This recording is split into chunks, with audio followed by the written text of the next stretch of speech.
Drama serial Delhi तो है कि आने वाली इसमें आप देखेंगे कि मोहित की माँ जब सबरीना की सारी बातें सुनती है तो उसके बाद जाती है मोहित के बाप के पास और जाकर कहेगी कि आपको पता है कि आज मेरा दिल बहुत ही ज़्यादा दुख रहा है सबरीना को लेके। ये सुनते साथ ही मोहित का बाप कहता है कि आखिर क्या हुआ है, तुम्हें पता तो है कि मोहित अपने इस अपाहजपन की वजह से चिड़चिड़ा हुआ है और अचानक इस तरह उसकी शादी सबरीना के साथ ये सब कुछ उसे डिस्टर्ब कर रही है, खुद ब खुद ठीक हो जाएगा। ये सुनते साथ ही मोहित की माँ कहती है कि लेकिन कब, मुझे तो लगता है कि शायद हमने सबरीना के साथ जुल्म कर दिया है, आपके इस फैसले ने कि मोहित से ही उसकी शादी होगी। तो ये सुनते साथ ही मोहित का बाप कहते हैं कि और करता भी तो क्या करता, तुम्हें पता है ना कि इस तरह कोई भी मसला नहीं हल होना था। और रही बात मोहित की, तो मोहित जैसे ही अबीरा घर से जाएगी तो कबूल कर लेगा सबरीना को। ये सुनते साथ ही मोहित की माँ कहती है कि अगर ऐसा ना हुआ तो फिर हम क्या करेंगे। दूसरे सीन में आप देखेंगे कि जब सरमत को खावर कहता है कि तुम्हें मेरे साथ चलना होगा सबरीना के पास, तो ये सुनते साथ ही सरमत कहता है कि आपको पता भी है मामू जान कि आप क्या कह रहे हैं, मैं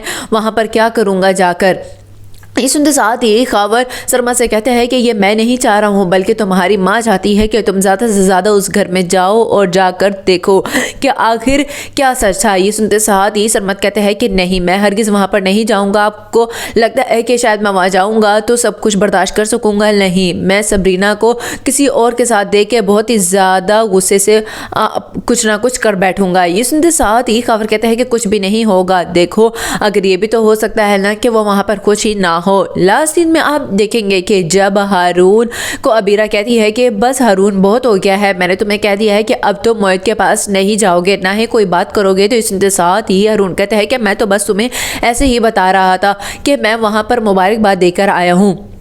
ये सुनते साथ ही अबीरा कहती है कि तुम मुबारकबाद के चक्कर में पड़ोगे या फिर हमारे और अपनी शादी की तैयारी के भी कोई काम काज करोगे। ये सुनते साथ ही हारून कहते हैं कि तुम तो अजीब ही बोलती जा रही हो, मेरी समझ से बाहर है। खैर चलो शॉपिंग के लिए, और हाँ, मामा ने कहा है कि बहुत जल्द अब हम तुम्हें इस घर से ले जाएंगे।